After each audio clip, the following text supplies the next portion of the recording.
What is up, guys? It's the Sound Alchemist, joined by the one, the only Gershwan. And once again, we're back at it to answer more questions from you guys in another installment of For the Greater. This is a video series where we answer the questions left by you, the viewer. If you have a question for us, comment down below. Put a question in front of your question because we get to those questions first. Also, if you enjoy our content and you want to support the channel, you can hit us up with a super thanks. If you do, you can be part of the legacy of the Greater WAAAGH and ask us a question, and we will make it a thumbnail question.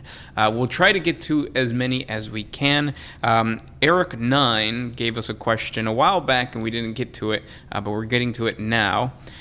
His question is, thoughts about the Angel of Destruction, the army-wrecking proto-Primarch, and the Emperor's most powerful creation? It deserves a lore video.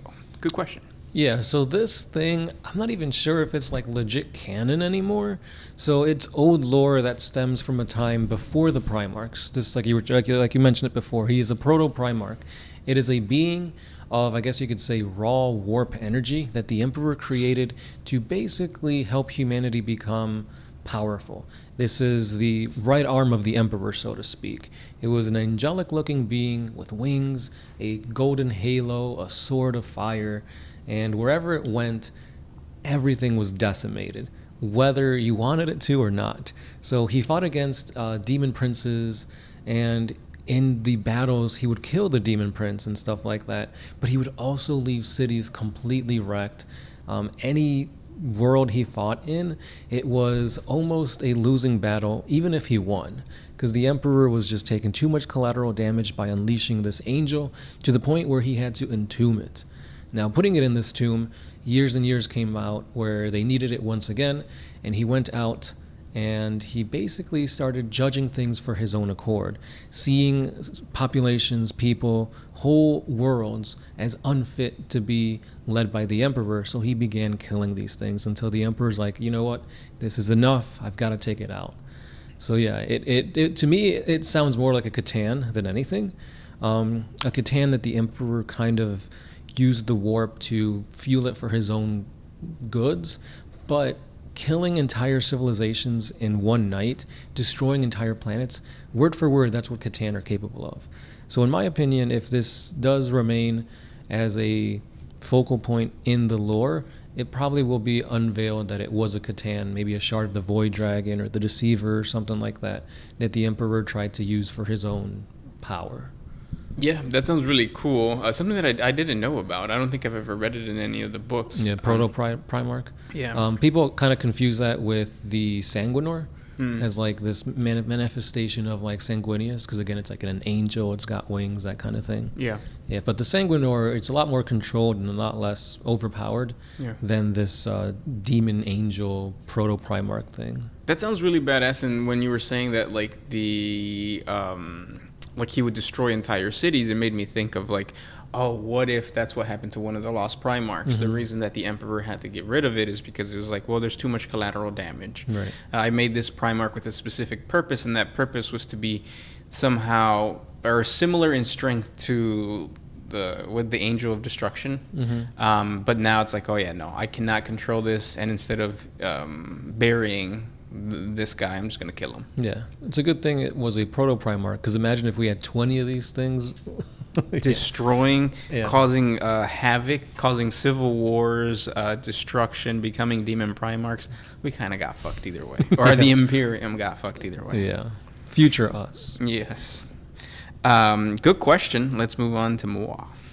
This one is not a question, but just kind of like a suggestion, a thought-provoking statement by Preston Miles, talking about the whole STLs and 3D printing versus GW.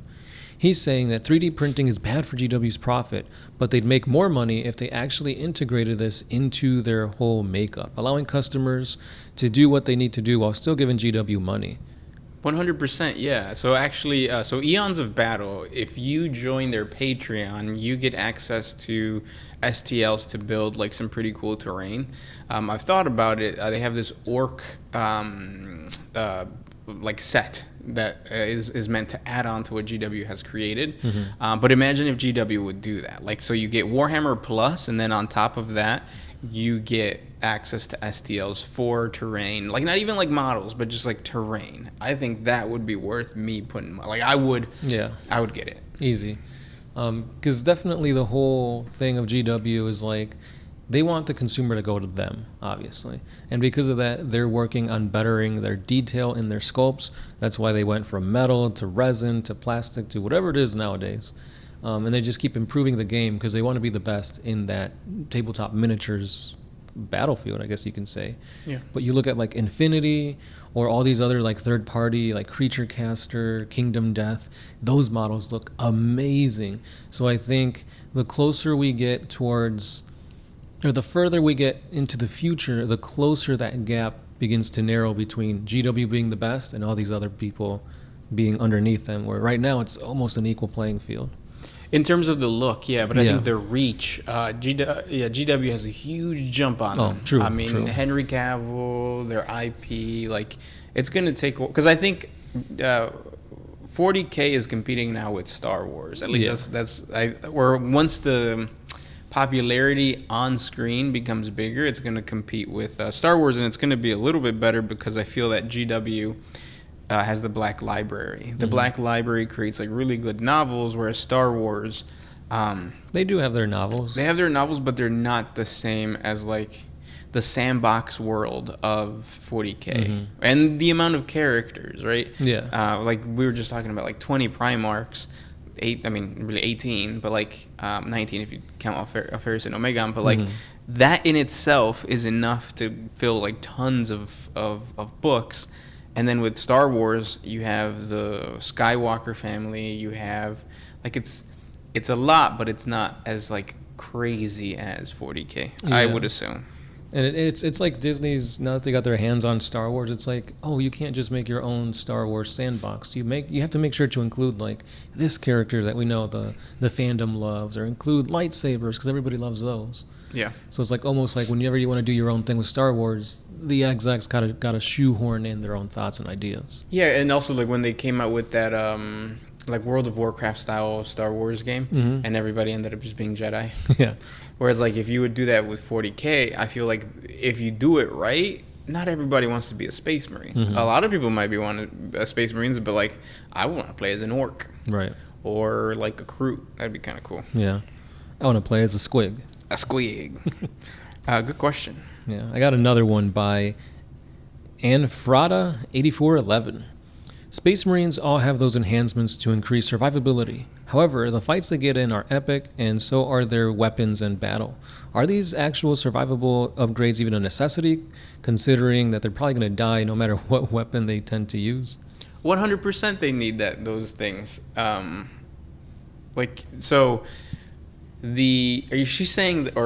He's saying that the gene seeds are not needed because Space Marines are just going to die anyways? Right, they're saying like the ratio, like what's the ratio of how much they're going to survive a battle after getting wounded when like they're getting wounded by these like crazy weapons? Really, really good, because the average lifespan of a Space Marine is between 300 to 500 years of constant war. Imagine like humans here in today's day and age, you go on a 4-year tour, right? Yeah. And the amount of combat that you actually see is probably not even that much, I'm assuming. Whereas a Space Marine is going into the thick of battle over and over and over for 300 years. Their survivability rate is pretty high. Yeah. Look at the Guardsmen. Their survivability is 15 minutes. Yeah. So yeah, that's crazy. I mean, yeah, they got las guns and they got like flak jackets and stuff like that, so it's not going to be as powerful as power armor, but that just goes to show you that there's a huge gap in between being a super soldier and just a regular person. And also the tabletop kind of messes with your mind. So if you're somebody who plays the tabletop, you got a 5-man Space Marine squad. Yeah, they're gonna die by a squad of orcs. In reality, within the books and the lore, that doesn't happen. Yeah, even in the video games, like if you played Space Marine, Captain Titus and like 2 other Space Marines take out a whole orc wall. Yeah, exactly. So it's Space Marines are tough. They're badass, and hopefully, when we get a movie that is reflected.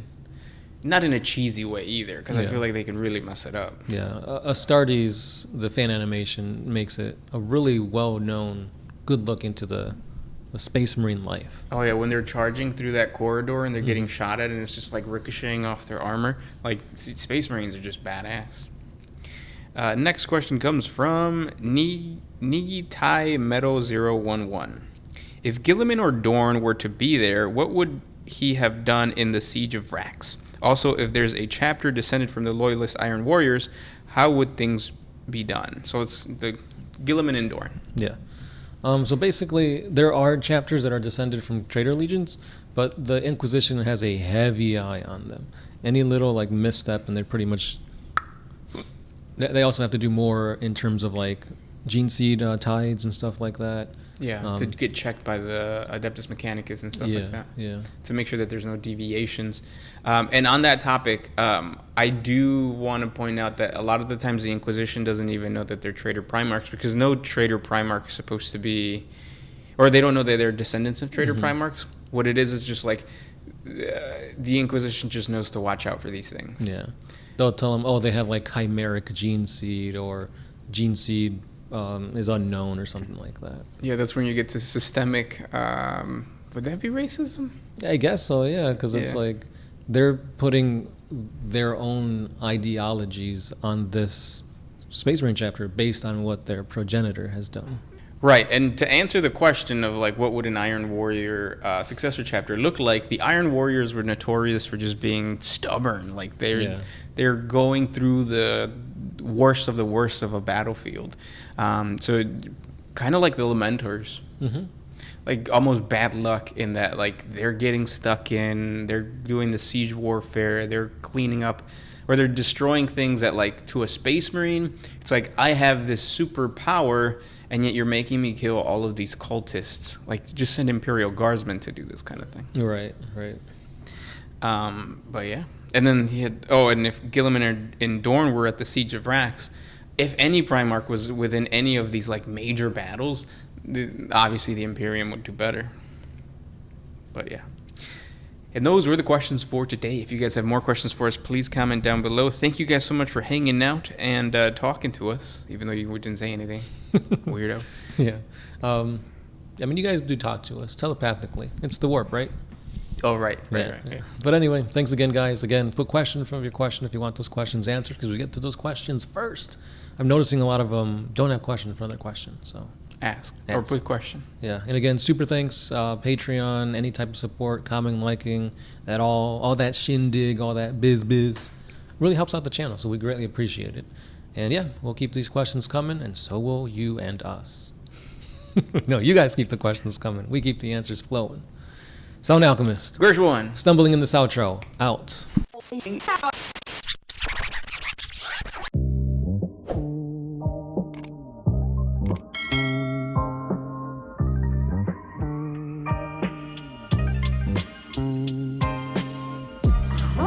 used to put my freedom first in any situation.